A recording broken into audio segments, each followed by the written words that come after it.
go ahead and so thank you so much, everyone, for being here. I got a lot of interesting things going on. And Mick, I'm glad to hear you from Rome and all that. I've been in touch with my friend Massimo, who's been taking care of the Pope there, etc. And now you spending, I guess, Mick's celebrating St. Patrick's Day over there, or actually today is like the what I call the eve of the Ides of March and all that. And so welcome ready to the show. So that is a good reminder. The reason why I brought that thing up with Mick about what time it was there, it is 3:30, interestingly enough, in Ireland, and then only 4:30 so on in Central Europe time, and that where he is right now. So, but that'll change in 2 weeks. The clocks go back, as I noted, I think, in the thing if you read through it. Our CME for today, by the way, is going to be 213 360 213-360. And then it'll be for those if you're joining us from the Seagulls, that was 359 and only claim 1/2 hour for that. But with us, 21360, you can claim your 1.5 if you hang in here with us. So with that, I will there was just a really interesting talk just now, by the way, and I'm going to have them on about use of CPAP in children, young children, and it just was a very interesting conversation that we went through, and I'm looking forward to that, and I hope that will be something we can put on for you as well. And I think with that, I want to go ahead and anybody have any time limits so that I have to get them off? That's the only other thing I want to know, so I can make sure I get you on before you have to go off. Anybody have a time crunch? Okay, then hearing none. Hey Jim, did you put the did you put the CME in the chat by any chance, like you always do? So nice. I did. I did already, Paul. I'll do it again in a little while when more people come on. Okay, fantastic. Good plan. I like it. All right, so let's move on. Hang on for a second. If you need anything. I thought it was in the glove compartment somewhere. Yeah. So if I'm wrong, I'll take care of it later. All right. So sorry about that. I just arrived back in the on the planet. So of Dallas. So I guess we're just catching up on all that things. First of all, I wanted to welcome one of my heroes, Jeff Clausen, who's joined us. Jeff, or AKA Doc. Can you want to get on and say hello to everyone?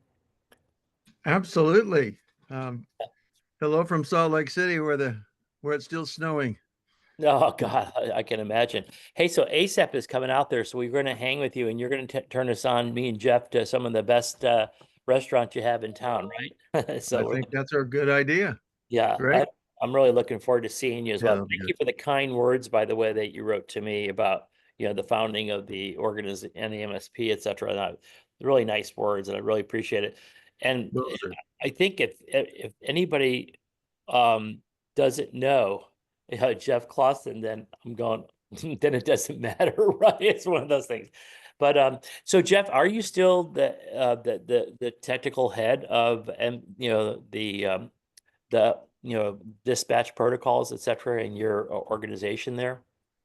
Yeah, I work in what's called ARC in the academy. It's Academics Research and Standards, and that's where all the standard stuff comes in, the protocol evolution, addition of new protocols, and then vetting of all the proposal for changes, which we get literally hundreds now. Yeah, that's great. Okay, someone's live here. I'm pleasantly surprised by Paul Pepe's. Is that you, Joe?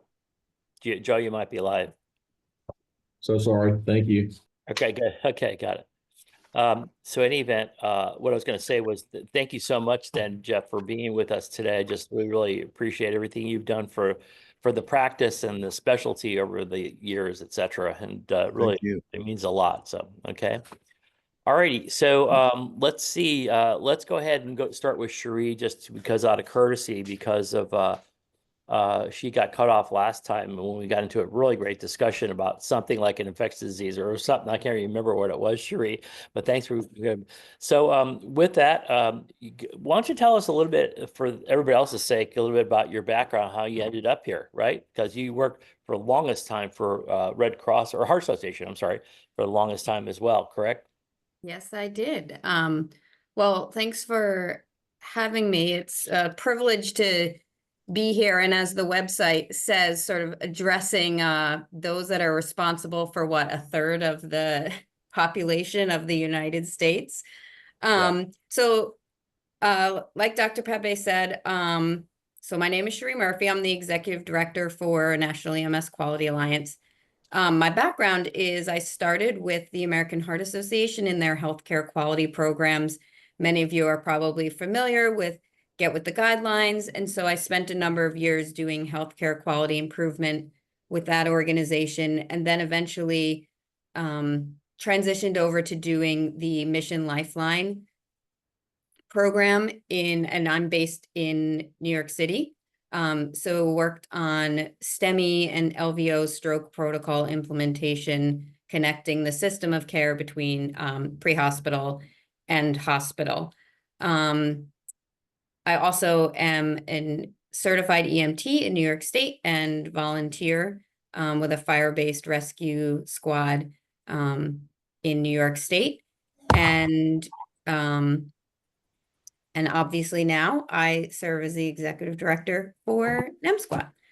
So I'm going to take a little bit of time. I'm going to take a little bit of a different approach, not really go through, giving the full history, soup to nuts about the organization.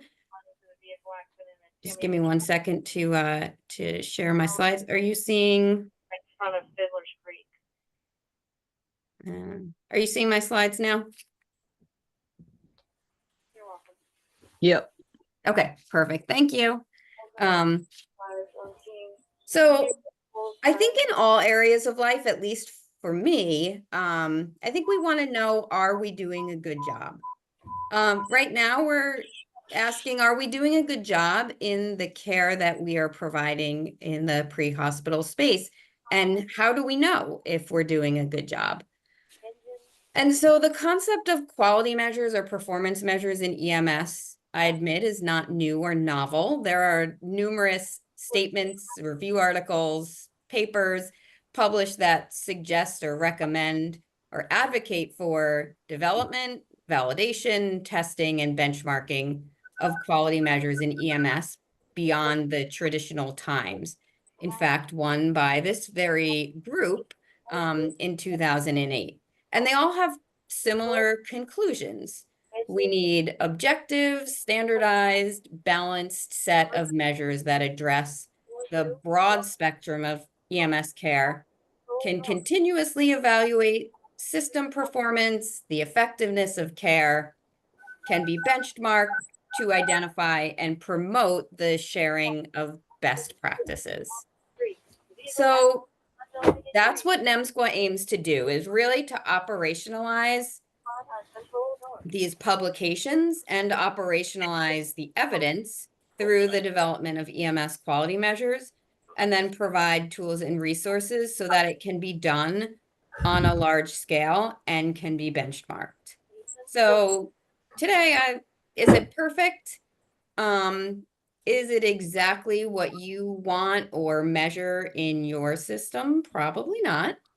But we are continually improving our process in that true spirit of quality improvement. So I'm obviously happy to share all of the great work that we have done or are doing, but I'm going to suspect that most of you know or have some familiarity with it. There are some familiar names on here. Doc, good to see you. Dr. Goodlow, and others. So I actually kind of prefer to start with the question that I started with. Are we doing a good job at NEMSQUA? And what might we be able to do better? Or No. for you? And I'm not sure, I know there are some people that might not be in a mode to be able to ask questions, but that's what I'd like to circle back to my first question and really use this time to get valuable input from you.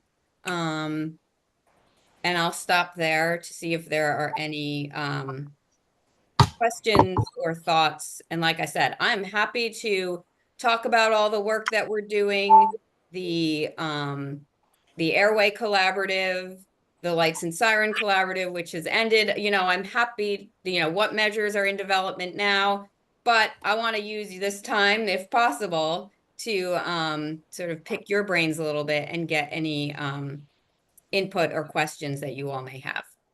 Okay, can you turn off your screen, if you don't mind? And then what I wanted to do, or my original plan was to have a guy named Glenn Aceda introduce you. And Glenn, can you pop on real quick and just give us your take on Cherie, first of all, first and foremost. Yes, good morning, good afternoon, wherever your time zone might be. My apologies for getting on late. As with everything, meetings never end on time. Yeah, Cherie is fantastic. You know, we were able to work with her in New York City through the American Heart Association and her other positions as well. She was a tremendous asset in helping us to get this STEMI program running in the city, to get to the cath labs and things, and she's just fantastic. And we were very excited for her when she left New York City to go on to other things, but we were very sad for us because she is amazing. She's fantastic. I can't say enough about her. So it's great that she was able to join us. And again, my apologies for missing her at the beginning. But Cherie, thank you for everything you've done for us and all the continued work you're doing now. So I wanted to let you know, just to keep you updated, she actually does live in New York City. In fact, on Manhattan Island, if you ever get over there sometime, okay, Glenn? So that was great. Hey, and Cherie, I don't know if you ever heard, but I got out pretty quickly. Like I got over to LaGuardia in a half an hour or something like that. It was amazing despite the snowstorm. Yes, that is impressive. Yeah. Hey, so the one of the things I had in mind is that Cherie's going to actually join us and hopefully sit in throughout Eagle Creek, etc. And then have you guys can then interact and we can talk about different models for different things. And one of the issues in quality assurance, though, is that, and she and I had a good talk about this, is that you can just look at numbers and that may not tell you about what's really happening out there. And so I always like to make sure that there's a linkage between us, as the medical directors, or that are, and our supervisors or whatever, they're out there and actually seeing it and doing it and knowing what needs to be measured or what we're probably measuring inaccurately. And that's an important tool that we can maybe bring to the equation as well.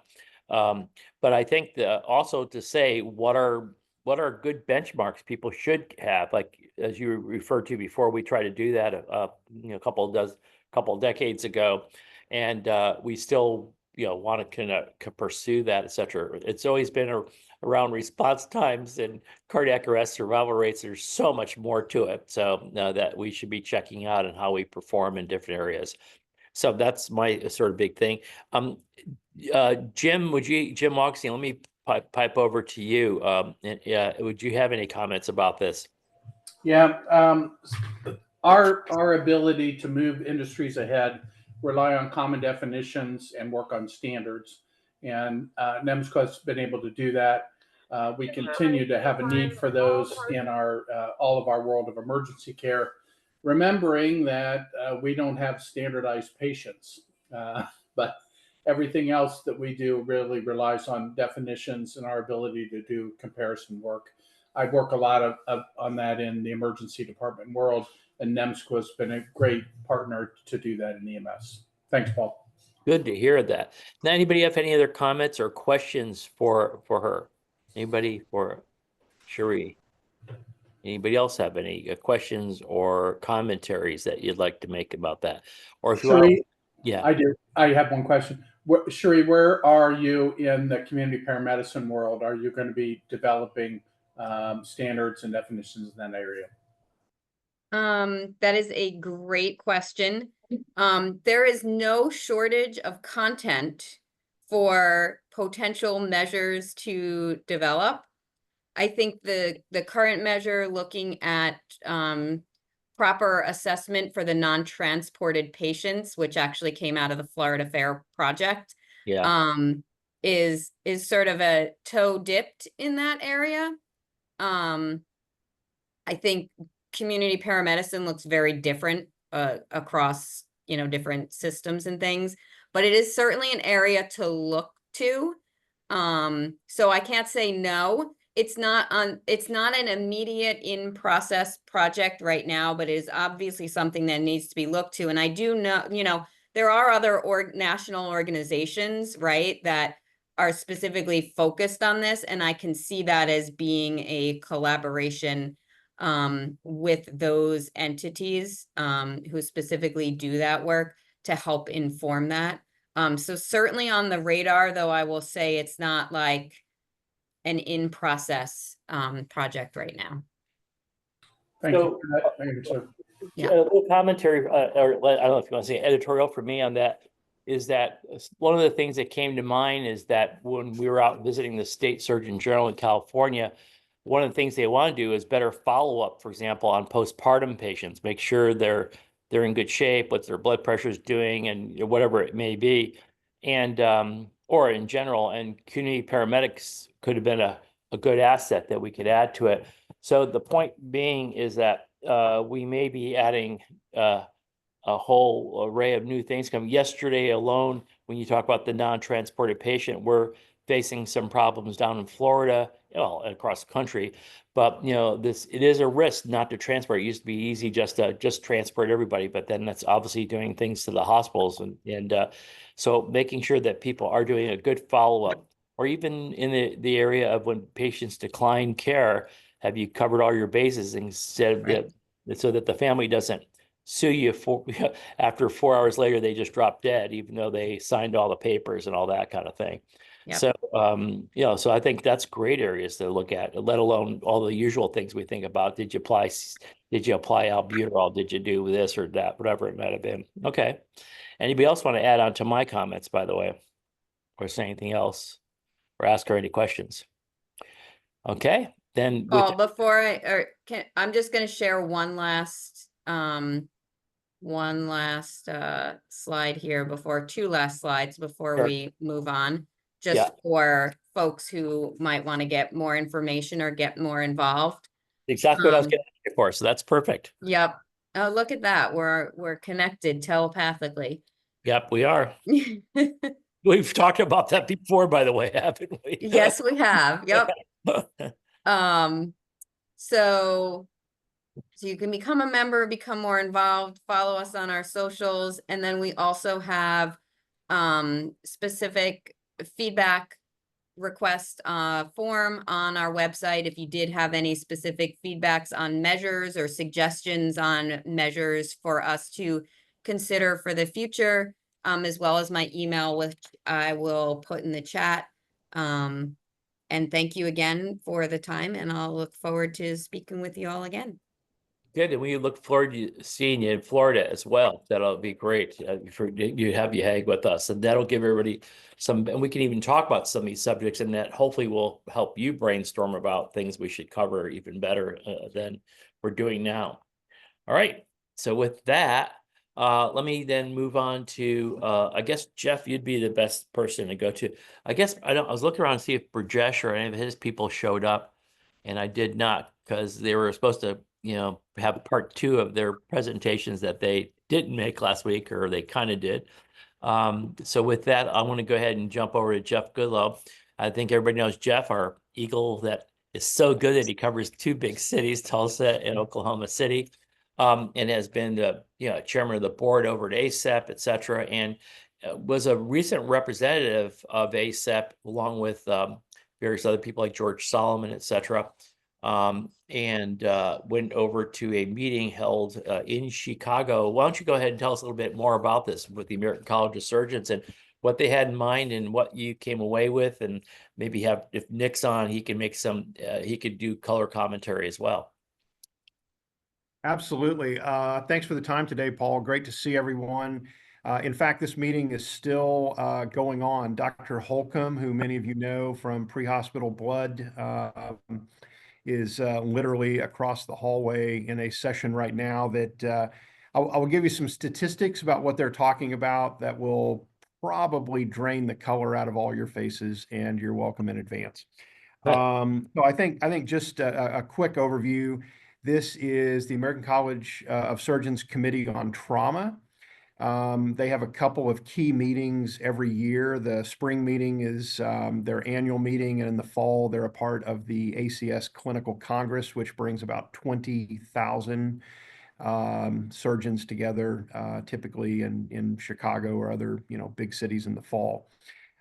This meeting is more really honing in on some of the key leadership advances of this group.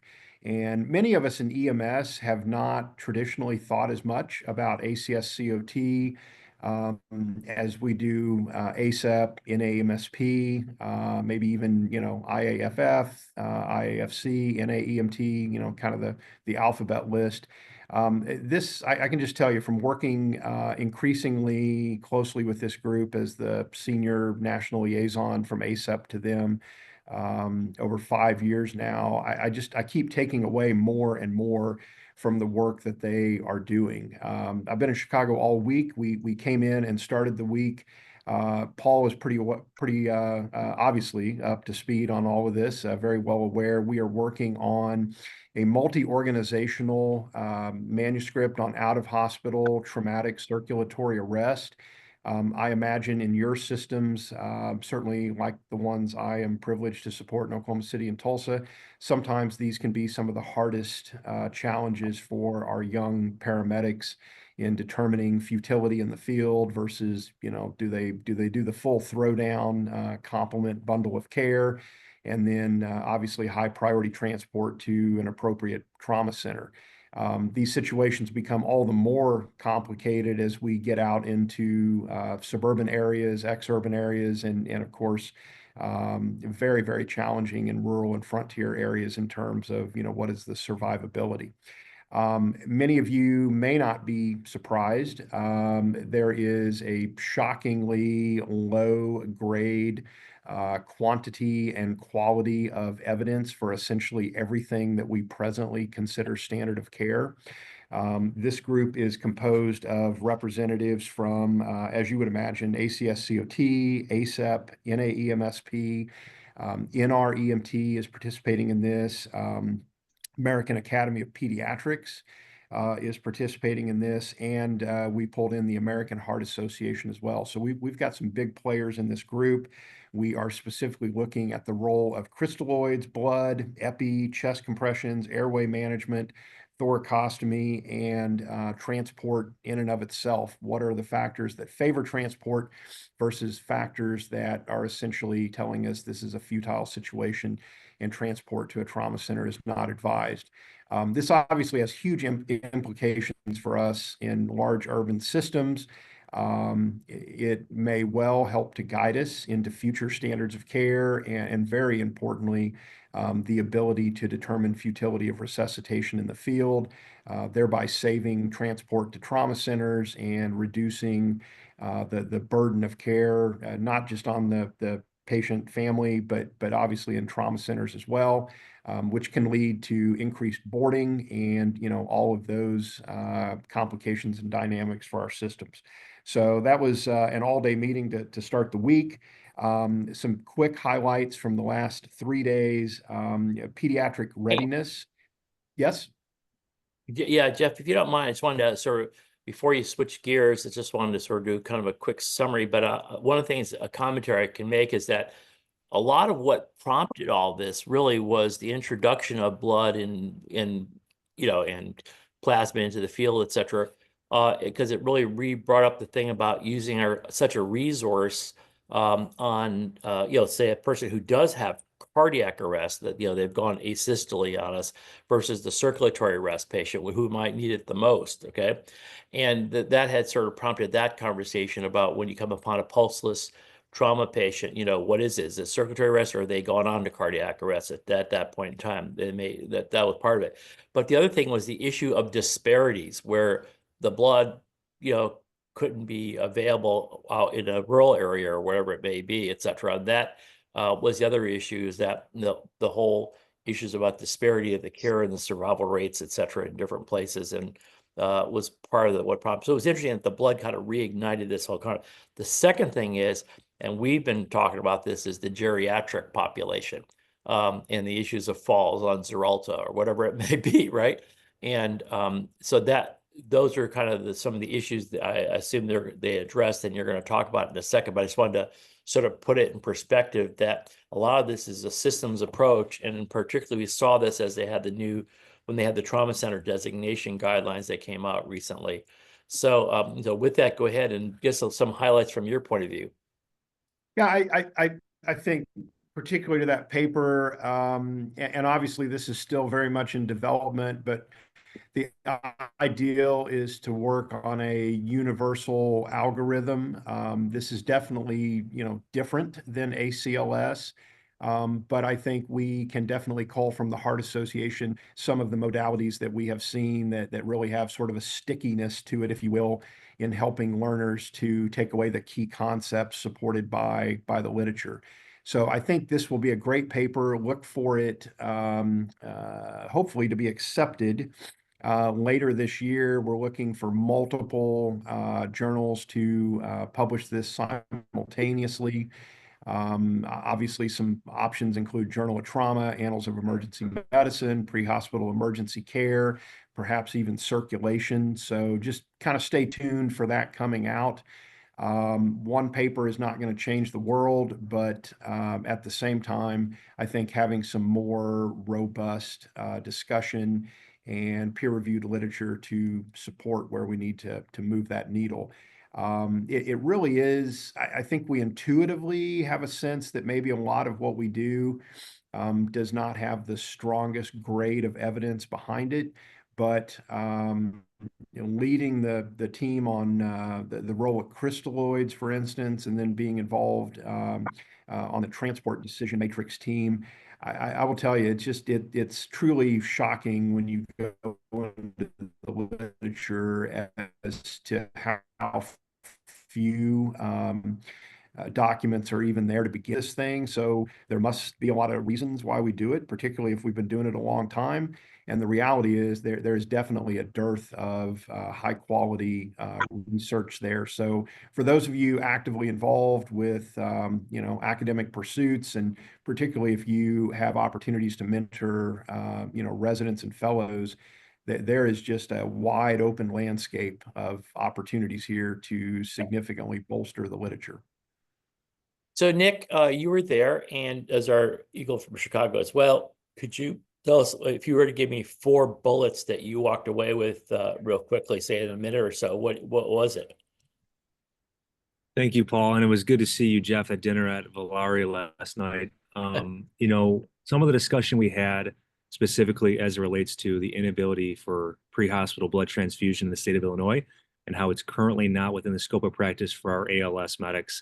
And Jim Dodd, myself, Jeff Goodlow, and George Solomon started to speak about a coalition in conjunction with Dr. Kramer here, and we plan to discuss this with him next week in DC, how we can have an advocacy effort to make that happen. That's the first item. The second item was the Honored But Broken documentary that describes some of our tragedies regarding loss of EMS clinicians during COVID and highlighted some from the FDNY. So that was a very touching moment. I know it impacted a lot of the audience well. Those are 2 things, Paul, that really were stuck out to me. And again, we look forward to discussing next week at the coalition discussion regarding Illinois and pre-hospital blood transfusion. Thanks, Paul.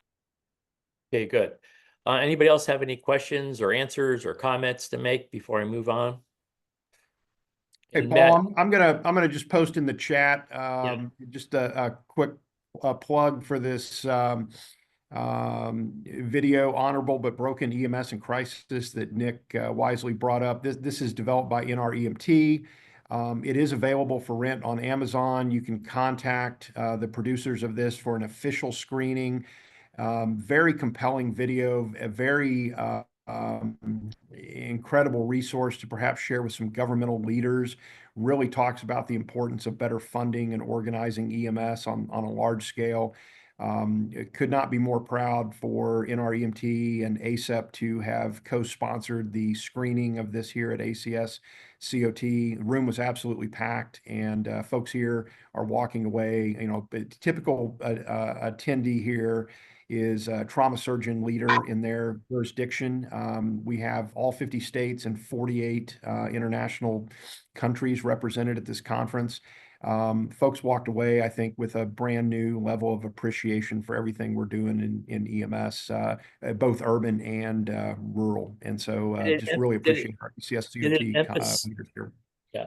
Did it emphasize the fact that EMS is not, we learned during COVID, right, was not an essential service? Yes, Yeah. yes, that in fact, that is a key takeaway, is that we have a lot of work that EMS is only recognized as an essential service, I think, as many of us know, in only 15 states. And so how do we help to get that designated, and then the downstream impacts that could bring from, better funding, better organization.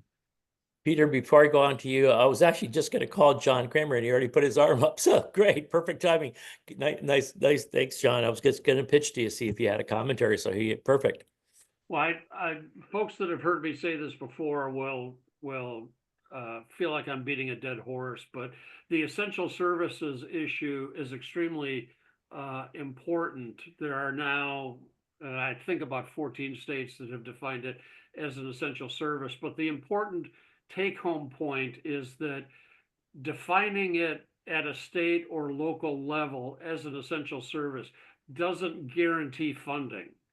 All that does is allow the jurisdiction to approach the community for tax increases or levies or bonds or whatever to create the funding. So it's important that folks understand that just by a designation of EMS as an essential service, it doesn't guarantee funding.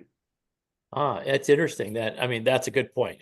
But on the big picture, though, you can beat that horse all you want. I think it needs to be, and we're seeing on a day-to-day basis, as Peter and I are currently dealing with the problem in Brevard County, and it's all in that same, era, or let's say context. Peter, go ahead. Sorry to put you off, but I thought it'd be a good comment to get from John first. Okay, go ahead. No, listen, it's always age before beauty. We know that. Yeah.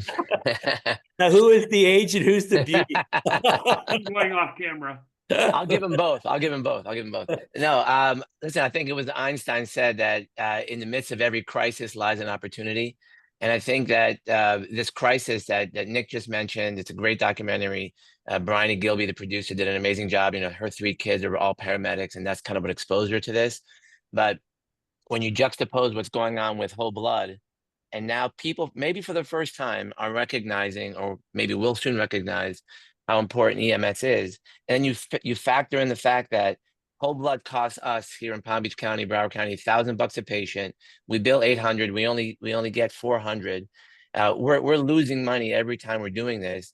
So maybe this crisis of what's going on in EMS, juxtaposed to what a great thing we're doing with Whole Blood, maybe this is an opportunity for us to advocate, like Nick just said, change the scope of practice, and really expose our senators and Congress folks to understanding what we really provide in the community. So that was my TED Talk. Thanks for attending. Appreciate it. It's Peter. Okay, and you approved the message. I just want to make sure you approved the message. That's all. I approve it. Yeah. Okay. Good. All right. So, what I was going to go to, let's see who else was next. I was going to pipe over to. If there's nothing else on that subject, I can kind of move on. And by the way, I just want you, Peter, I just wanted to go further on the thing that the reason why Einstein would always quote that, because the word crisis actually came from the Greek word crisis, which is spelled Krisis, which was always meant to choose, to decide, dispute, whatever, and it was considered to be the decisive moment for opportunity, that kind of thing. So it's so I always got to do my historical backgrounds and all that, the kind of thing. So is that why they named Krispy Kreme donuts with a K? Did it come from the same thing? Did you notice also that they always say it's hot when it's hot, it's on when it's on? Yeah. All right. So, okay, enough of us. Let's move on. And then, I want to pop over, if you don't mind, to Matt Levy. And Matt, are you here? And you this is right up your alley. A lot of times, some of the trauma issues that we talked about today. Any commentaries you have before I move on to the issue about body armor? Hi, Paul. Hey, everybody. Sorry for having my camera off. No, just agree. It's great to be here. And obviously, this is, I think, any opportunity to show our abilities as a system level to be not only changing outcomes, but also these high consequence patients, just the amount of impact we can have in this population. So nothing further, but thanks, Paul. So one of the things that I just want to tell, let's see, not Ray Fowler is he on? I'm trying to see if Ray is on. I don't think he's here. Okay. One of the things that Ray contacted me about yesterday, so this could be out to the group. And we may send a formal, what's the word I'm looking for, but I want to see what are the discussion points we should focus on. I may send a formal survey out to the group, but there was a reporter out of New York, journalist, who wanted to ask some questions about body armor in EMS personnel. Okay. And just trying to see what the next message is here. So if I can, okay, Joe, yeah. All right, maybe we'll talk later today, Joe. I'll talk to you later. But she wanted to know, have more EMS units been purchasing body armor nationally? Let me know if this is, and then said, since when? Are there body worn cameras? Are there night vision goggles or anything else? And where do they get the funds for this, if that's the case? And then I don't think she's real familiar that much with EMS, so we'll just see. But at least they're reasonable questions to ask. Do you have any statistics or other data on the number of injuries that have been prevented since the implementation of body armor? Okay. And what kind of feedback have you received from EMS workers and/or the public on them wearing body armor? And have there been any changes in the equipment since initial rollouts? Any replacements? A lot of stuff, and I wouldn't probably put all this in the survey. And then they just wanted to sort of get a general idea. So my personal impression, without any data, is that it's not widely done, although some units will actually carry it in case you're going into a high-risk situation or something like that. That's been my thing. I want to know if anybody is different than that. Matt, you kind of know a little bit about that, especially since you work with Secret Service and you have your own large county that you deal with. We're a lot of high risk for violence from time to time, right? So I was wondering if you could comment on it and just tell us what you know, without probably in the same situation as me, right? Yeah, it's a really, first of all, I think her email is both timely and interesting. There's a lot there, Paul. I agree with you that a survey is probably the most efficient way to capture that information. I think some of those questions are not intrinsically answerable due to, it's hard to get stats on things that we don't know that don't happen, right? So if body armor prevents an injury and it doesn't get reported, then we don't know about it. Some of it on the DOJ, on the law enforcement side, is reportable due to its use. And I think that this is a good example where industry partners can help us because a lot of times they will replace gear if it is involved in a ballistic incident. But one of the things I would add is I tend to think about EMS body armor in two ways. You've got like the proactive approach, which is people wearing everyday carry kind of things. Most of those are outer type plate carriers or outer type vests, if you will. There are some wearing concealable armor, and the concealable armor has come a long ways in the recent years. And then there's, those concealable armors are really meant for people who don't want to appear as though they're wearing armor or like an under the shirt kind of a thing. Yeah. But then you have the reactive stuff, which is I think what you were alluding to, which is what we've done. What we've taken in my EMS system is upfitting all of our engines, our fire engines for use for medical first response, as well as our transport units with body armor and equipment to facilitate rapid entry into a warm zone to assist in an active assailant or dynamic threat event. So I think that, in my opinion, at least in my neck of the woods, seems to be the more predominant approach. It's for high consequence management as opposed to for everyday protection. Right. Love to hear what other people's thoughts are, but I think a survey is a great way to at least understand the landscape and go from there. Okay, before I go to you, Terry, Clayton had a comment that you have been using it and issued it. Are they using it all the time or just for high risk situations? Just for high risk situations. It's stored on the engine. It's with all their equipment. If they go on a shooting, things like that, they'll don it. But for the most part, it's just there. And since the 1992 riots, when fire engines were targeted, all the local agencies in LA carry body armor. Yeah, right. And then I remember, this is a good point Terry brings up, because that's exactly how I was trained, so to speak. go on and just commentary what Dr. Kopis used to feel about it, and I understand that that's exactly what we tended to do. So, Yes, in another era of riots, Dr. Kopis opposed body armor for paramedics because he did not want people to consider paramedics as law enforcement. right. And then the other thing was that the point was it also not to look like law enforcement. And Pierre found the same thing when he was going into the riots during the yellow vest, protests back a few years ago, etc. And then go ahead. I think the biggest problem in EMS is black uniforms. Yeah. Okay. And then I haven't read your whole thing, but want to tell us a little bit what you were just saying out there in King County, Matt? What is the current state up there? Yeah, thanks, Dr. Pappy. Sorry, my camera's a little off today, but basically for the last probably about 15 or so years down in King County Medic 1, we have personally fitted soft, which is level 3A body armor for all of our medics. There's a state law here that requires we replace it every 5 years, which is a bit aggressive, but we do that. We have gotten some grants in the past, but for the most part, we just pay for it. It's a little pricey. Some departments around us have gone to ballistics helmets. We have not done that. And we don that for all scenes of violence calls is how we term it. So shooting, stabbings, fights, anything like that. Okay. Let's go to Mark Gautreaux, and then I'm going to go to John Jew, etc. And Terry, you don't need your hand up anymore, correct?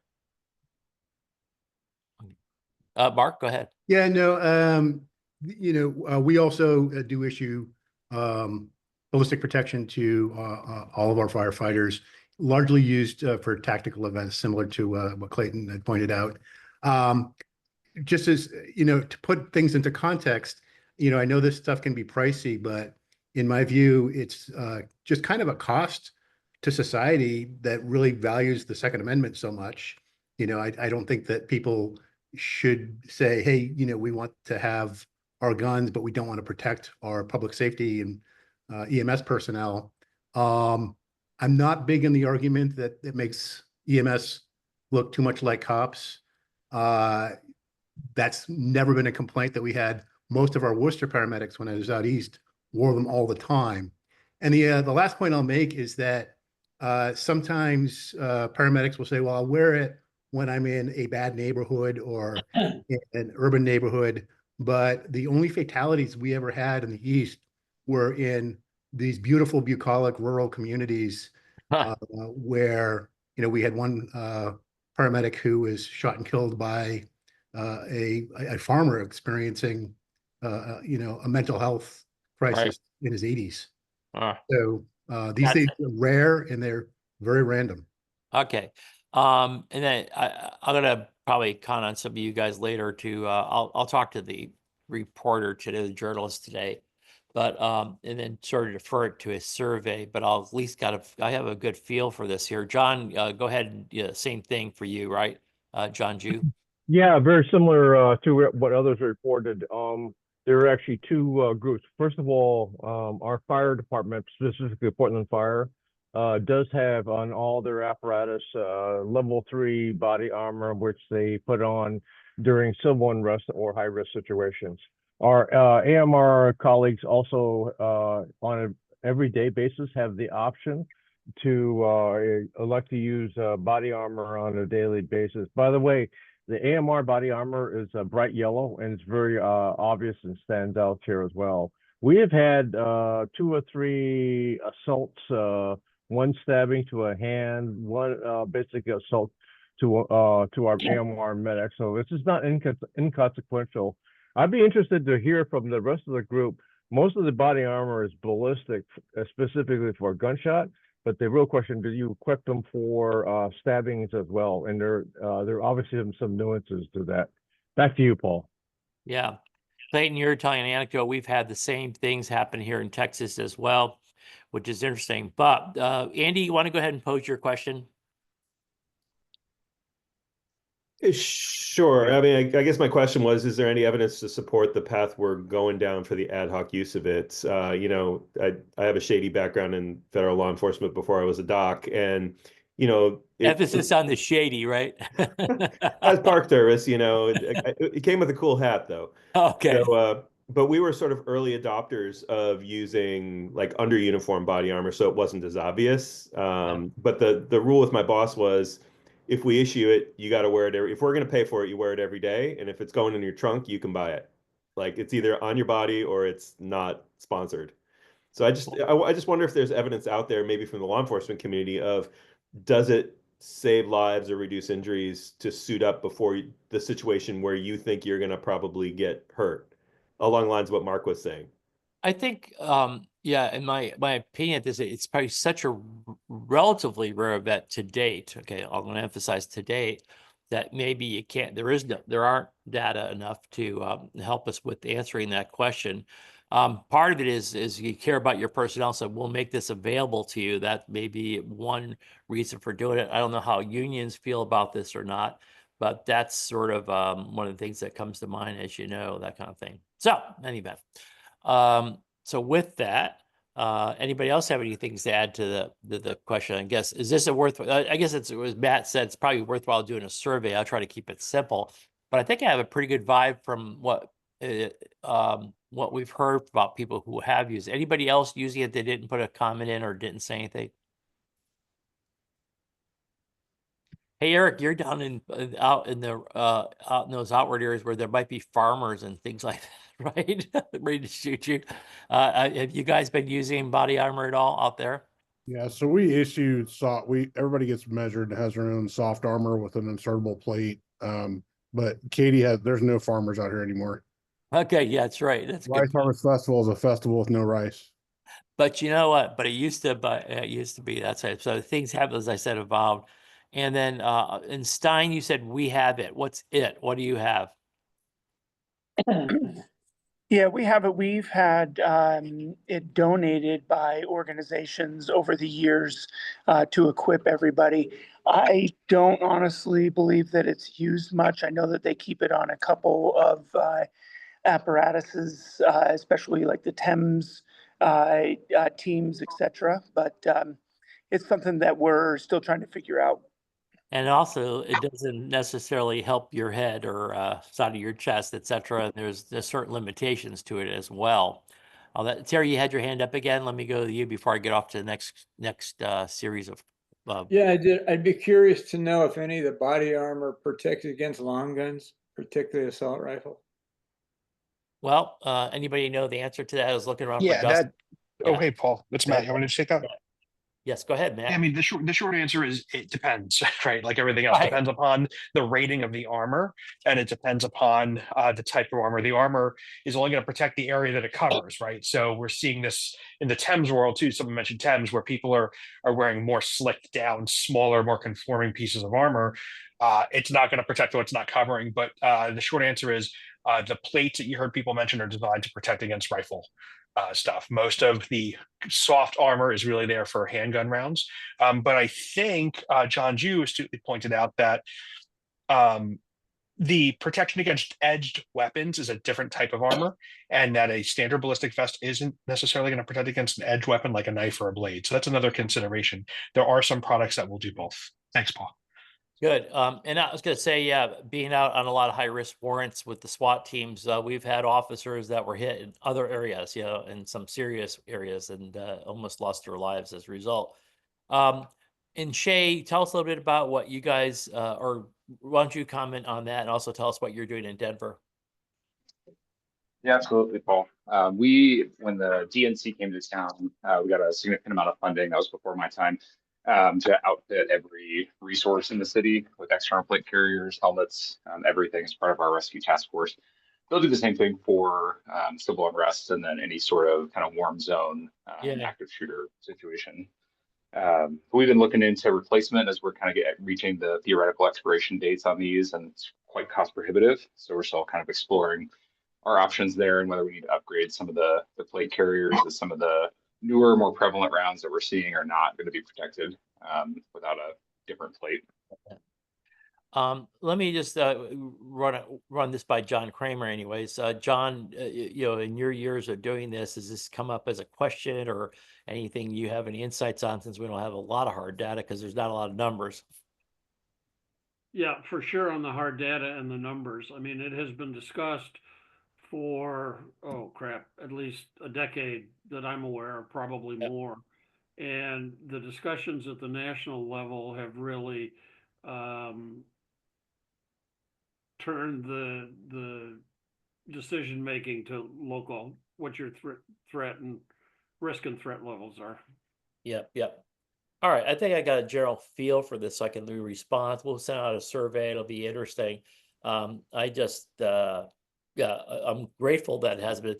I'm worried more about other violence that happens, you know, which has to do with less so much with the weapons, with guns, but also physical violence, you know, against our EMS crews that happen pretty regularly. That does happen. So, okay. And the plate armor probably wouldn't help you. Maybe help you less. You'd be less flexible to get away from something. And Mick, do you guys carry body armor for those knives that you have there? Right. So it's an interesting question. So out in Dublin, what are you guys doing? Anything at all to protect against violence? Because it's starting to come around, right?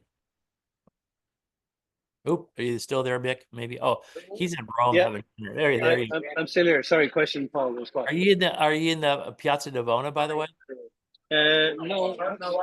What's the name of the piazza? Where's the piazza? Yeah. I'll find that out from my tour guide here. Oh yeah. He Okay, just said back, fantastic. but you had a question about violence. Is that it? Yeah. Yes. So we brought in new legislation in the last couple of years where violence against first responders is taken as a fairly significant offence. Even for a single first offence, it's a jailing. How long do you have before the almost a mandatory jail sentence? So that's interesting, Peter, because your answer, that goes back to our okay, go ahead, Mick, and turn it off. We got a lot of background noise. So, and Peter, that's interesting because that goes along with our talk last week that we had, right? So it sounds like they have better laws over there, which is good. All right. And I was just going to say that this is really going to be a state by state thing, even though there is a national effort, but that effort's been since 2013 and it hasn't been passed yet. So Mark Grossman out of New Hampshire, Trevor Wolf in Missouri, they're actually changing the state laws so that it's easier for the healthcare professional who gets hit, spit on, punched, and et cetera, to actually have a case against these people who perpetrate those crimes against them. So I see this as a good topic for the main audience, by the way, at Eagles in Fort Lauderdale or Hollywood in the summer. That'll be good, and we'll have Mick pipe in as well. Hopefully, he'll be there to talk about how they've done it across the entire country, you know, to protect you. So that's interesting. All right. So with that, Terry, do you have a final point because your hand's still up? Maybe not. Okay. All right. So then let's go ahead and moving on. Just for our sake, Matt, can you tell us real quickly what you're saying about what's happening in Washington State regarding that? Yeah, real briefly, about 15 or 20 years ago, Washington State passed a law making assault against any healthcare provider a Class C felony, which is kind of a mid-level felony, but can carry up to 5 years in prison. All right. That's good to know, but put that on the books as well. All right. So I bet you I know one person who probably was involved with that, as you and I probably know. So, which is fantastic. All right. So then let's go ahead and I'm going to try to go around the room. But before I do that and take things, there was one thing I did want to do first. I just wanted to welcome Dr. Ken Shepke. Dr. Shepke, I think you're the Eagle from somewhere down in Palm Beach or something like that, right? All right. We hadn't had John for a while because you're always busy on Friday as being the Deputy Secretary of Health for the state. He's constantly busy. But anything of note that you want to pass on to us? Thanks. I wish I could be here more often, but I always have these different things that pull me aside. In fact, I've had to multitask while I've been on this call. So always a great call, Paul. I appreciate all the learning I get from all the Eagles. We're in the middle of legislative session, so that makes me very busy right now. So no, not a whole lot to tell you. lot of bills in process that could have impact on EMS, but till they become law, it's not worth mentioning yet. Are you going to be able to join Jeff Goodlow and I today at 3:00? Absolutely. All right, great. I'm looking forward to that. It'll be so cool. It's a good thing. All right. Well, good to see you, Ken. I'm really, you know how I feel. I'm really glad to see you. That's all I can say, right? All right. I was actually talking to you about him last night, right, Matt? Matt Levy, wherever he is, right? So, Nope, you absolutely were. He's true. yeah, and then he was saying really nice things about you, Ken, and I set him straight. Just want you to know, okay? I appreciate that. Thanks. Ken, we decided you're much smarter than us. That's all. It's actually what Well, I that means you're setting a really low bar. I don't know. I don't know what to tell you. All right. Well, thank you, Ken, for being here. So, all right, let's go. Hey, first of all, before I do go around the room, Eileen, anything we need, any update we need to know about on the IDN, or John as well? Eileen, start with Eileen. No, I mean, it's just, we continue to have problems with measles. We continue to have problems with H5N1. You know, and of course, you know, there's been a lot of reassessments of all our activities during COVID, the good, the bad, the ugly, because of, you know, the 5-year anniversary. So, you know, and it's funny because I was actually asked by one of these right-wing extremist radio show people, shouldn't we have not used masks? And I'm like, no, masks they're useful. Hello. If we had used masks sooner, we could have opened the economy sooner. Although obviously there were issues with not having sufficient masks. Anyway, it's really fascinating how people view the entire epidemic over time. And I see Ken has his hands up. I would love to see what else. Ken, thank you for keeping us safe. And thank you for whatever you're doing in you know, with the legislative stuff, because I know you keep EMS in mind.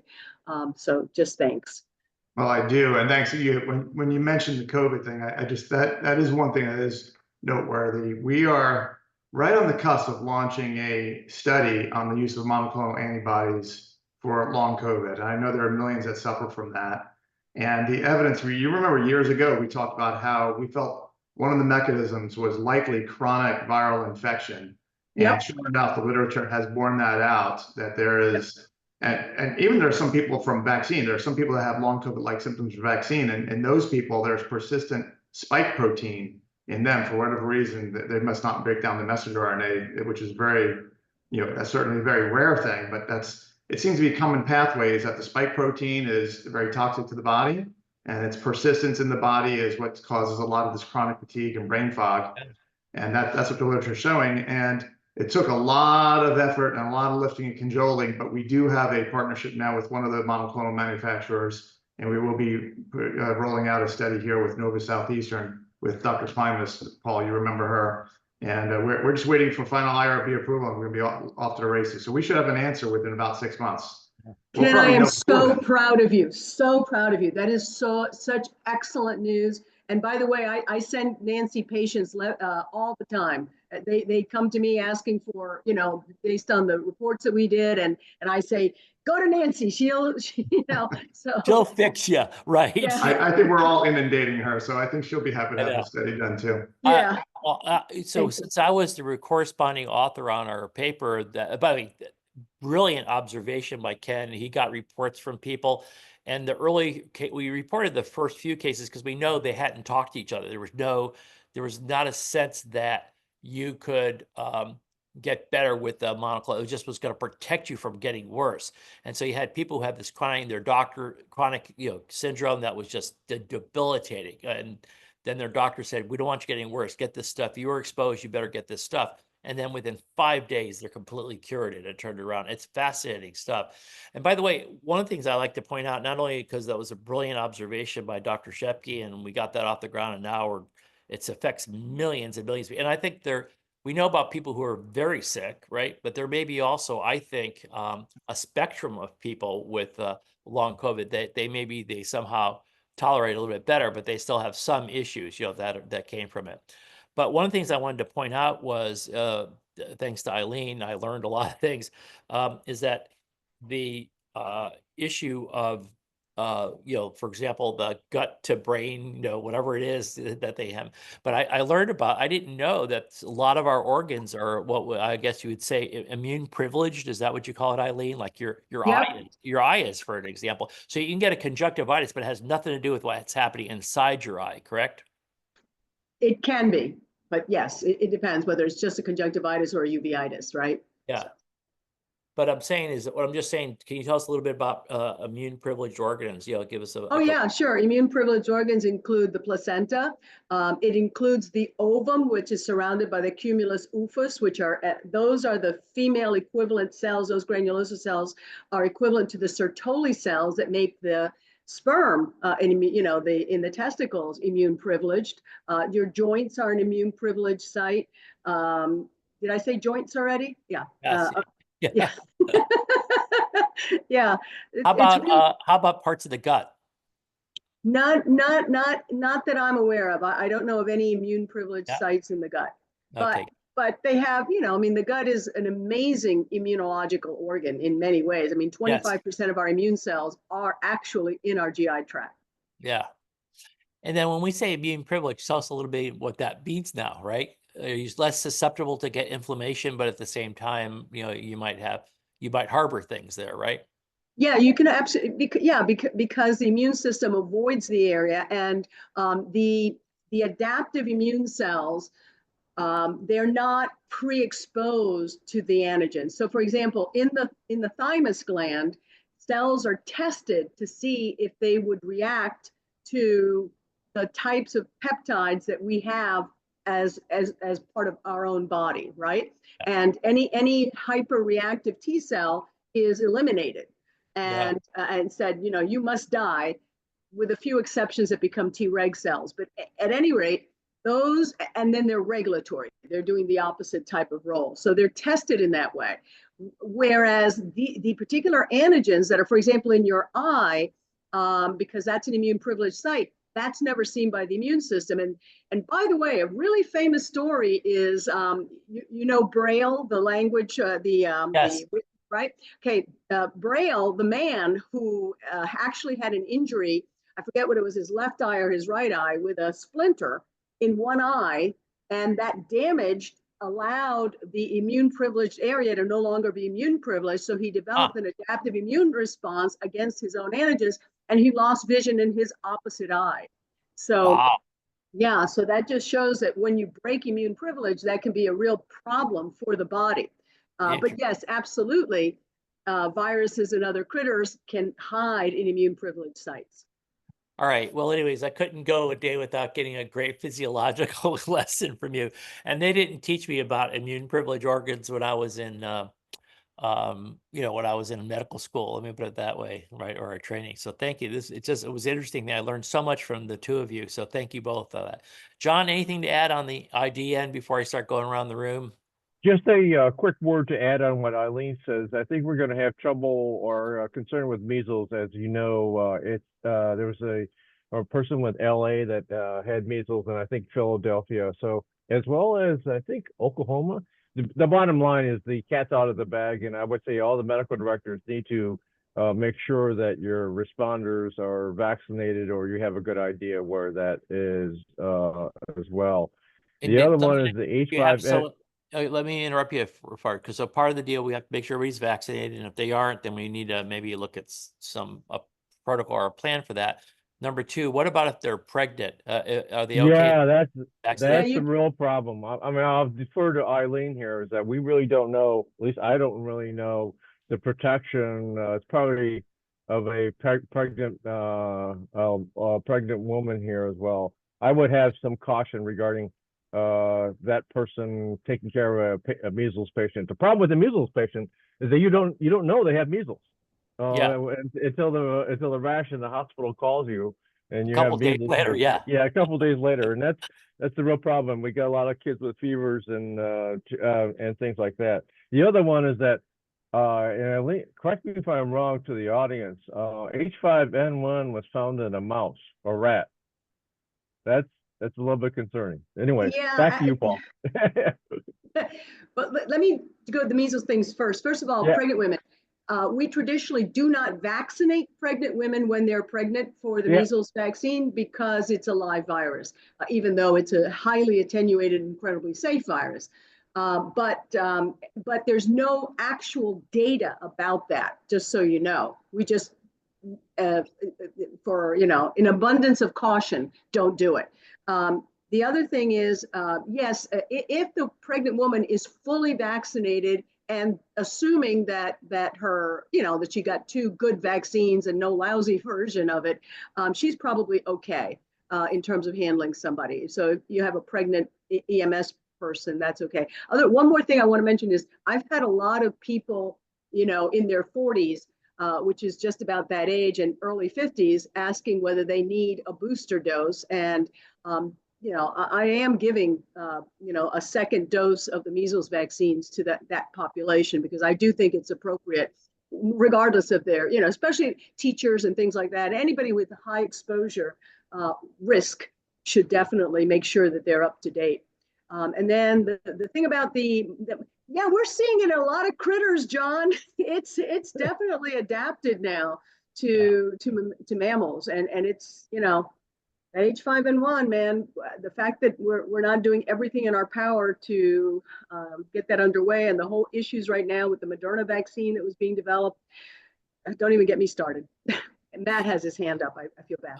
And by the way, Andy, thanks for putting that reference in the chat about the URL there. Really appreciate it. Okay, Matt, you had something to say? I did. Thank you. We had our first measles case here in Maryland last weekend.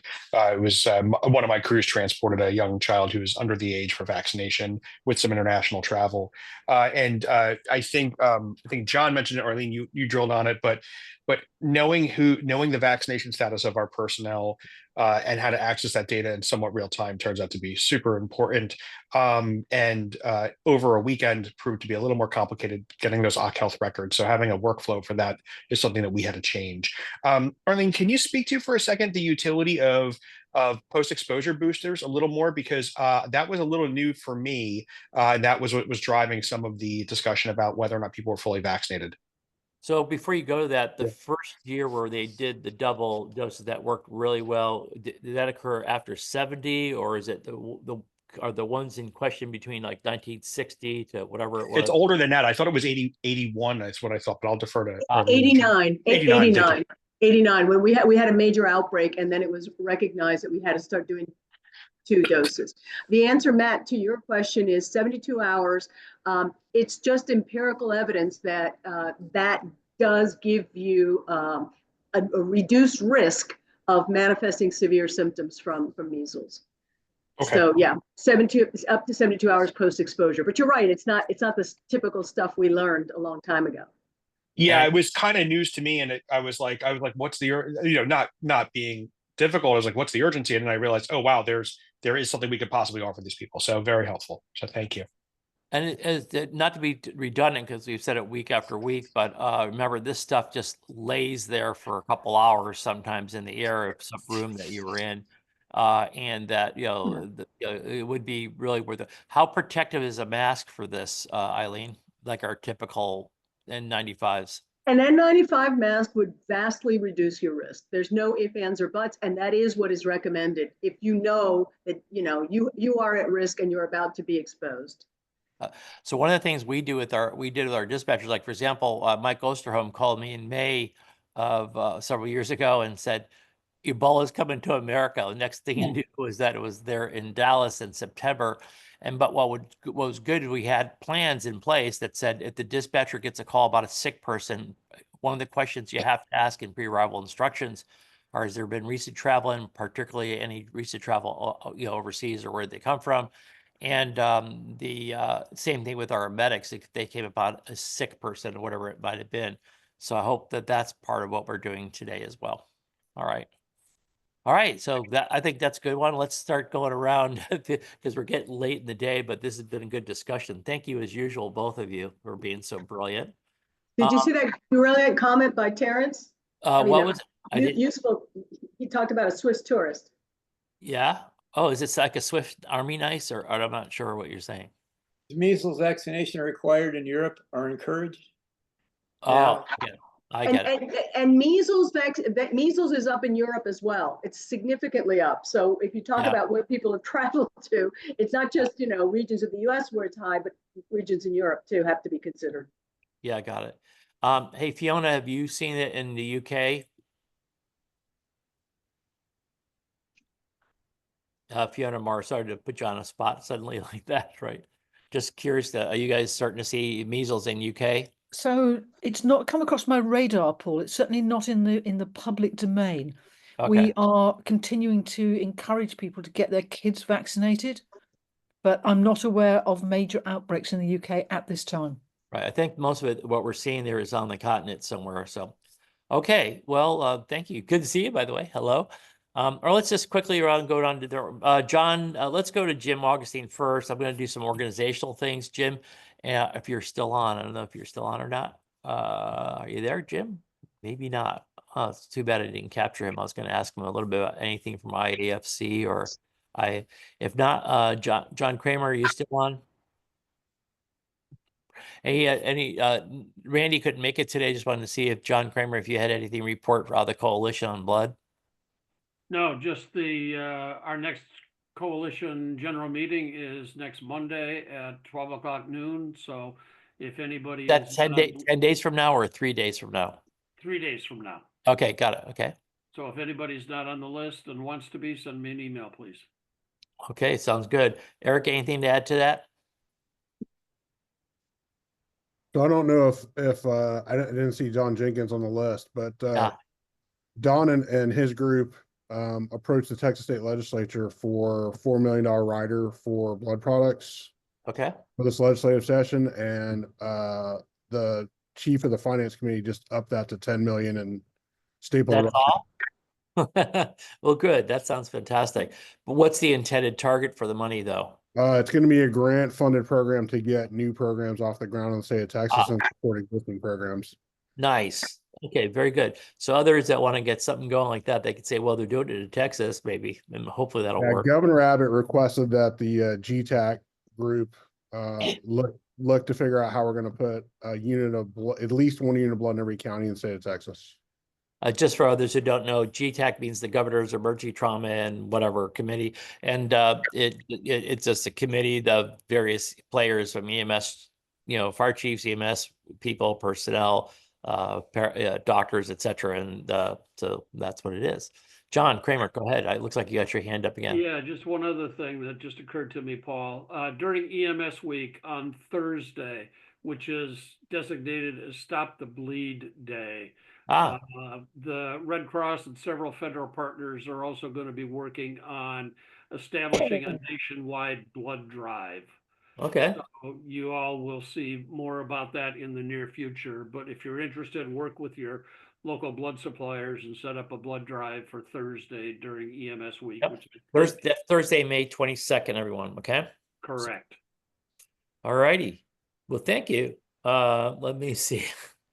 I'm looking at this and looking at Clayton saying, I'm glad I'm not in charge of testing airplane wastewater. Okay, I agree with you. All right, let's roll on. Let's start with the big city. Are you still there, Glenn, by any chance? Yes, I am. Yes, he is. All right, go ahead. I'm sorry, in between all these calls are coming in. So a few weeks ago, we were advised that our commissioner no longer wanted to be called the fire commissioner. Okay. That's interesting. Okay. So Just now, just the boss. officially, and on all documents going forward, he will now be known as the FDNY commissioner. The thought being that encompasses EMS. So nice. that's That's the new cool. title. That's what he's going to be addressed as, and that's how he'll present himself. So that was Okay. very interesting. So All right. one of the issues that the commissioner is tackling, Did he have any background in EMS, or just developed an affinity for the EMS, or what do you think the motivation, or was it more political? well, I think he realizes that we are one department, and this would hopefully include everybody. So I think that's what his thoughts on that. Sounds like a very positive thing then. Great. Okay. It is positive. And the other issue is the commissioner is very worried about our response times, our turnaround times, wall times, that you guys call it, all these things, personnel and things. And he has been on record with the Daily News, which is one of our New York papers. He was interviewed in an opinion piece by a journalist named Harry Siegel, and what they have as a title is "Fire Commish Sounds Alarm: EMS About to Collapse." And we've been saying this for a while, and what's happening is over the next year and a half, we're going to have about 1,000 EMTs and paramedics promoted to firefighter, which means they're going to be leaving the EMS side. The only problem is we only have 360 or so that are coming in behind at the moment. And we were advised that the first deputy commissioner said we had some very disturbing news. Of the 360 that are coming in, about 50 plus failed out. And I thought, oh gosh, if it's for the medical piece, it's going to come back to me. But they failed out because of the reading and writing. So this is the first one of, we've had a couple, but this is one of classes where it's the cadet, they're not EMTs already coming in. Usually our academy is for those that are already EMTs on the outside coming in, which makes that a little bit easier. They've passed the state EMT course. Here, coming in fresh, I think nationally is probably a problem. At the 9th grade level, which I think is where the reading and writing might be, people are not passing. So knowing that, that's essentially what the commissioner was saying. But in the same light, he realizes that things have to change. So what we just implemented yesterday, and that's what I've been fielding calls for, is in New York City internally, we have a 10-minute rule, which means that if you are a stable patient, you can go 10 minutes beyond the closest hospital to get to a hospital that you'd like to go to. One of the questions the commissioner asked is, why do we give them a choice? The only answer I had is, well, I'm here 27 years, and that's kind of how we just did it.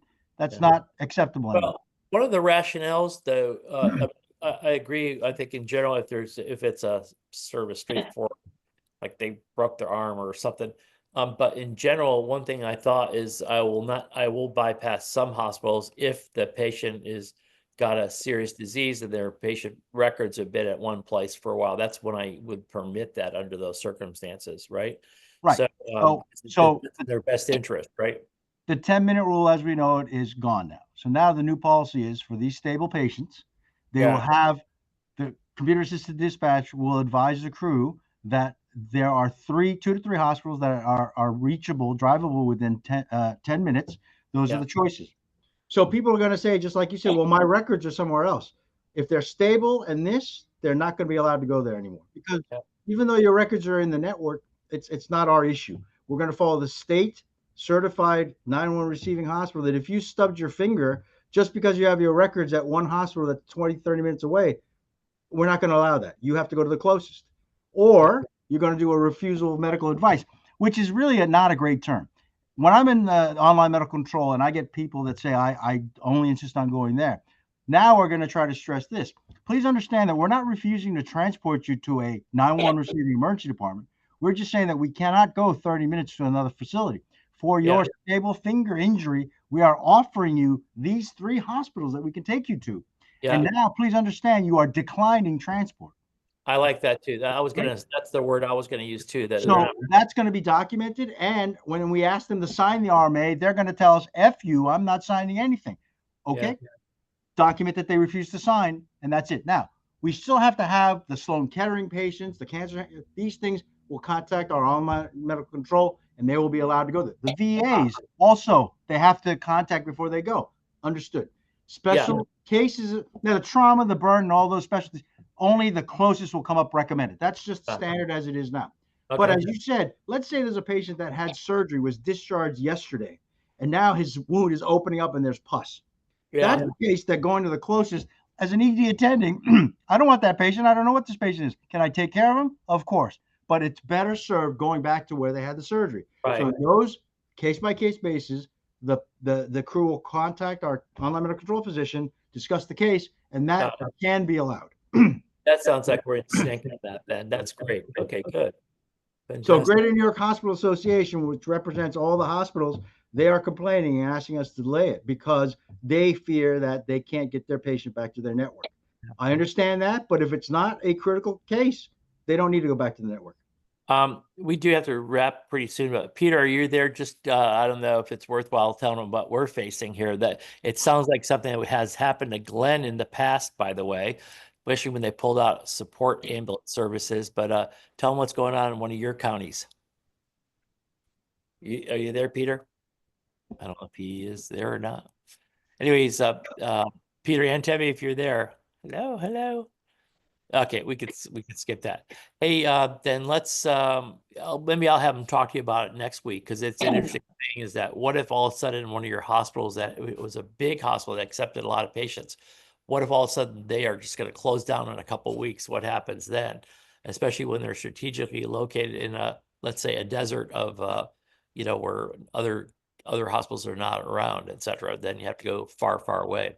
Yeah, we All have Mount Sinai, Beth Israel, about 65,000 patients a year. They are Yes. officially closing, officially on March 27th. All right. And so what are you guys doing about that? That's interesting for us to hear this. Okay. And I got to make sure Peter knows about this or talks to you about it. Yeah. Yep. The surrounding hospitals, Bellevue Hospital, NYU Langone, they are panicking because those patients are going to go somewhere. Now you said you all refer to it as wall time. What do you guys call it in New York? Turnaround time. Turnaround time. Yeah. Okay. That's fine. And then you guys have also been very good at making sure that turnaround time was not just the hospital, it was also the medics hanging out there or whatever it might be too. So just that you're with due diligence there. That's been I thought that was very good. Well, let's just quickly, Ben, are you still with us? Ben Weston, thanks for hanging. I haven't talked to you for a couple of weeks because of your schedule. Anything new to report from your end? Hey, good morning. One of the main things to report is we just released I'm trying to throw the link in here, an overdose dashboard. I'll put the link in the okay tab, but it's leveraging our EMS data to get a public facing dashboard out there. It's EMS data and also medical examiner data. So take a look, especially the fatal detail shows all the substances and trends, and kind of interesting, something that we'd love for folks to replicate if they want in their communities. Okay, got it. Did you put something in the chat? Is that what you did? Yeah, Yes. I just dropped it in there. You're the best. Okay, thank you so much for doing that, Ben. I appreciate it, Ben. Thanks. All right, Clayton, anything out of or Mark is gone, right? Mark Cohen, is he still there? Or is he gone? I'm still here. The yeah. only Okay. thing of significance to report from LAFD, finally, after 3 years of negotiating, trying to find money, we are transitioning away from the LifePak 15 to our X Series Zols. So trying to roll that out across our system is going to be an interesting lift, but that's starting next week. Okay, got it. And then I understand that you guys have I don't know, let's say an intruder coming to your area in about 10 days or something like that. Yeah. So I'll keep an eye out for you. Okay. So thanks.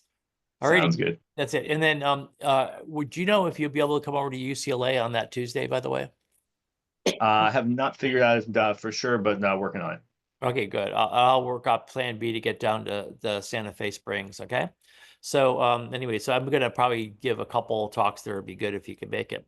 And they're going to put me up at the, there's a hotel right there that's part of the campus, Luskin. So, all right, let's move over to Clayton. Anything to report from the county, Clayton? So our blood will go live on April 1st. So we're in final preps. I'm actually literally signing the purchase order for our first 4 units of blood this morning. So who's going to get it? Who's going to be distributing it? Where are you going to put it? It's going to be in 3 of our battalions and on 11 of our squads. But to go live, it's going to be in 1 of the battalions and 3 of the squads. All right, fantastic. Then, hey, so what are you doing on Sunday afternoon, March the 23rd? I have to take a look. Well, we'll talk later. Call me later this afternoon because I'm going to ride at LAX for about noontime that day. That's why I was asking. Okay. Okay. We'll tell you. Call me later this afternoon, but not do not call me after noon. Let's see. Call me before noon your time. Okay. Okay. So that's it. All right. All right. My UCLA Bruins are playing University of Wisconsin. So Ben, hopefully you guys have a bad day this morning. Don't badger him with that kind of thing. So, all right. So, all right. So, all right. So let's see. Hey, Libby, anything out or anything out with you for out in up the note out there in the islands? Nope, all good here. Except it's like, it's just 7 o'clock in the morning. You've been on this since 5:30, right? Yes, I hate that daylight savings time change. Yeah, tell me about it. Right. All right. And then John Jew, anything out of Portland we should know about? Nothing that hasn't been discussed. All right, good, perfect. Okay, fantastic then. Let me see, who am I missing here real quickly? Let's see. And Stein, Colorado Springs, and then Stein. It sounds like we have good plans. And I was so excited when I heard Shay and were coming down too in May.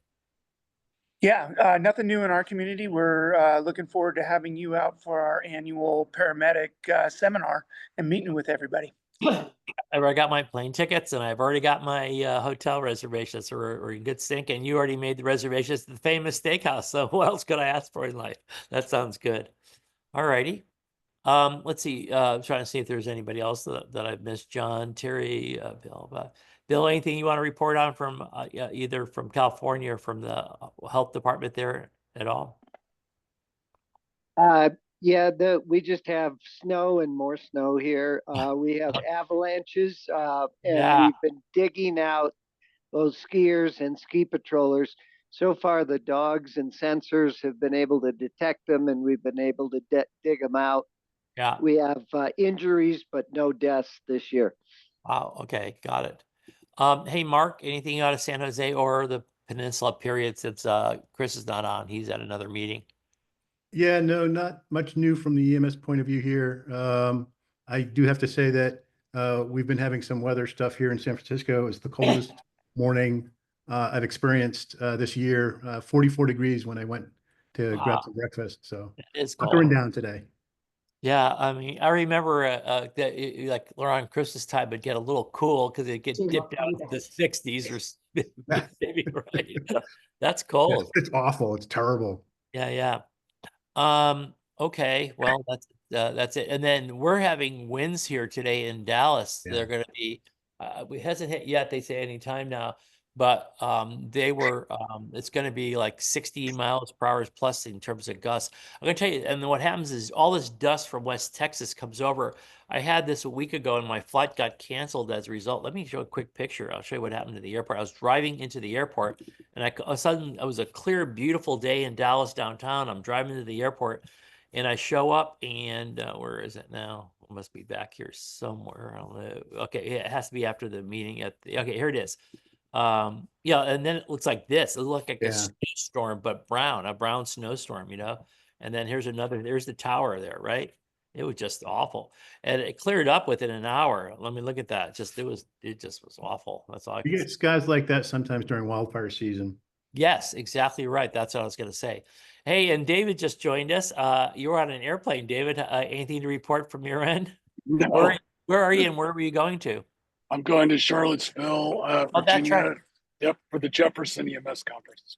Oh, good. You're going to do an EMS talk then. Okay, got it. Okay, very good. What are you going to speak about? What do you think? Oh, about marches really should be matches because the T is tension pneumothorax. Okay. Talk a little bit about MIH stuff. All right, cool. Good. Saying you and I know that semantics is important, so that's good. All right. That's good. Great to hear from you and all that. I think we're up to date and everything. And I've confirmed both dates for us in both in Polk County and then later in Brevard in October. So thank you. All righty. Anybody? I'm trying to think who have I missed here. So Peter, are you still on? Not. Okay. And then Ken, I heard that I just wanted to briefly talk to you. Is that you've heard a little bit of what's going on in Brevard, right? We'll give you some reports. Thanks for staying in touch with that with you and Steve. Yeah, so fortunately, we've got friends at state level, so I was able to get ACA data for the household, so we'll be able to keep everybody honest, and we'll be Got that. monitoring from The the state. information. It is kind of interesting, and yeah, well, it doesn't matter. You're if anybody's familiar with politics nowadays, you're the master, right? So it's very interesting. Thanks for your help on that. Is all I'm saying. Okay, thank you. Yeah, see you this afternoon. All right, AJ, anything to report from your end? Texas due to measles. Okay, if not, okay. All right, Paul. Can you hear me? Yes. Just got awarded a contract to work with the company that's rolling out Neffy, the nasal spray for epinephrine. Okay. And we're going to be working with the states to integrate it into their curriculums for BLS and ALS. Okay, got it. All righty. See, Peter, Matt, I'm trying to see if I missed anybody really. Glenn, David, John, Bill, Terry. So I think I got everybody. I just want to make sure and we're way over anyway. So, but it's just always great to be with everyone every Friday. So welcome back, my friends, to the show that never ends. Next Friday, it'll be the 21st, which I think may very well close to be the closest first day of spring. I'll have to look it up. We'll have to see. And everybody enjoy the Ides of March tomorrow. So, okay, we'll see you later. Okay, take Thank care. you. Okay, bye-bye. Thank you for everyone for all your contributions today. Okay, thank you all. Bye-bye. Enjoy Pi Day. Yeah, nice. What is it? Is it Pi Day? Pi Day. Oh, Yes, the oh, PI. because it's 3:14. Yes. Yeah, okay. I was thinking about like Lester's Diner or My grandson told me that yesterday because he had his math thing, and so he says tomorrow is Pi Day. Well, what's really interesting is that there is a big pie store down here in one part of our thing, and the street address is 314. They purposely did that did it there. So it was really pretty cool. Next week, for those who are on, I'll have fun for a second, but I want to show this next week. I don't want to be too redundant next week, but we are going to be moving our location for our meeting next year. Let's see, where do I share? We're going to be moving our meeting next year to the port and the convention center, which is the convention center is, let's see, where's the airplane flight here? So I'm flying out of Fort Lauderdale Airport. So you'll see how close we are. There's downtown Fort Lauderdale in the background, if you can see this. And then as we're going out, you'll see the Omni Hotel and the convention center next to it. And that's where we'll be next year for our meeting. This is what we call North Port here. That's one of my jurisdictions. I got to be responsible for the Port Everglades, where the cruise ships are and all that. But here we go. There is the Omni Hotel. There is the convention center. And you can see how close, you'll see in a second how close we'll be to the beach. Wow. Okay, this is a really cool hotel here called Pier 66, one of the first places I ever stayed in Fort Lauderdale. And then finally, just so anybody wants to be jealous, I'll show you my front yard in about 1 second here, okay? And that's where I live, and, that's my front yard. Wow. Brilliant, Paul. That's Nice. fantastic. Well, I love gotta the fact- go. I've got a conference call at 1:15. No, you go. Wow. All right, that was By the way, great. Thank you. can Bye-bye. See our beach here is just it. So the convention will be right just here to the left here next year. So it'll be kind of cool. And since I took this picture yesterday evening, I thought I'd show it right now and see how it came. It looks like it came out just fine. Pretty All good. right. All right. See you, Glenn. Hey, thank you. All for right. Glenn, as usual. Okay. So Oh, thank I you. want Peter to be talking to you a little bit because Yeah. he's going through the same thing in the south end of in one of the parts of Brevard County in Florida. Right now, we're dealing with that. Sounds like we have similar issues that we're going to have to deal with, and we may have some common ground we can share, or even do a presentations on this. I think, because that's an important point for us to know. Maybe that'll be a great presentation for Eagles, for you and Peter. Okay, I think that'd be good, and talk about what solutions you came up with, or but to get it, what we wanted to do was really get ahead of the game and make sure we got the word up, what the consequences were quickly to our chief, who could then talk to the county manager, who could then talk to the commissioners, so they don't get a complaint later because it took us 2 hours to respond or whatever it is, or someone died en route because we couldn't get them to the definitive care fast enough, that kind of thing, right? So we wanted to make sure we were the ones that were alerting them first, and we've done that, and the word is starting to get out. So we're going to have to see how that all transpires. And then let's have another separate conversation. I got to get going, sure. Yeah, How long you do. They okay? gave us 30-day notification because they were waiting for the courts because there are lawsuits against it. Finally, they got approval to close. 30-day notification on the on the 6th they went on critical care diversion, and on the 20th next week they'll be on total diversion, and then the 27th they'll officially close. So, wow. Okay, so I'm going to try to set up a call, maybe a Zoom with you, me and Peter sometime, if you don't mind. I want to talk about the commonalities here, some of the things we thought about. I want to see if you thought about something that we didn't think about. So I think that'll be really good. Essentially, what we just said, there's going to be more wear and tear because it's going to be 40 minutes in some cases to go up to another hospital. And then at least then you might be running lights and sirens, maybe. Then you got to come back down again. So you're going to be gone for well over almost 2 hours from your territory and all that kind of thing, right? And then you guys already have a tiered system, so this is going to just compound that. One of the suggestions was to have a tiered approach, that kind of thing, and that seems to be very, plausible. But the chiefs are kind of liking that. And of course, that'll improve care, et cetera. But you guys, this is despite that, you're going to have, you use private ambulances there too as well, right? For a lot of your transports or even. So there are private ambulances, but they're not part of us. The requirement by the state is every 911 receiving emergency department must have a contract with the private vendor so that if somebody walks in, you can't handle them, fall on towel, get them out. They do call us as well for a stat transfer, but it's a low priority for us because it's a hospital. So we tell them, you can ask for stat transfer. We'll put you in the queue, but please understand it's not stat, and we don't provide any. If you think it's a higher level of care, it's a BLS unit that's coming. You have to put the nurse in. You have to put the doctor in, and it becomes a problem. So we say contact us and contact your vendor contract at the same time. If we get there first, we'll handle it. If they get there first, then they handle it. One of the things that that we're concerned about is also, obviously there's wear and tear, there's more fuel. So our budgets are going to go up because there's going to be more wear and tear and maintenance. There's going to be more fuel loss. So there's an economic aspect to it.